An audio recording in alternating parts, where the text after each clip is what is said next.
Bills Mafia, I'm Cynthia Frelund, and here are some next-gen stats powered by AWS that you need to know ahead of this Week 11 matchup against the Cleveland Browns.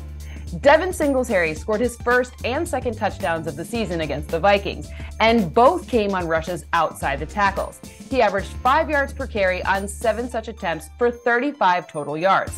Josh Allen's dynamic running ability netted 84 yards on 5 scrambles in Week 10, which is a 16.8-yard average.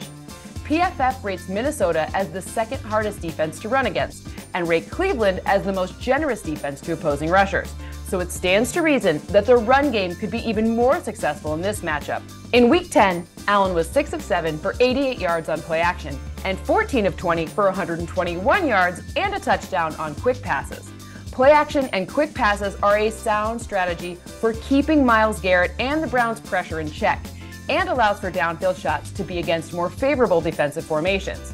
Garrett is coming off his lowest pressure percentage of the season last week against Miami at just 9.5%, in part because the Dolphins' offense deployed this strategy. Lastly, against Minnesota, 6 different defenders each had at least 3 individual pressures, with Ed Oliver's 11.5 sacks leading the way not just for this game, but marking the most for any interior defensive lineman in a single game so far this season. Consistent pressure from all over the defensive front will be especially important against Cleveland, as they've used 6 or more offensive linemen at the highest rate in the NFL this season, on 14.5% of plays.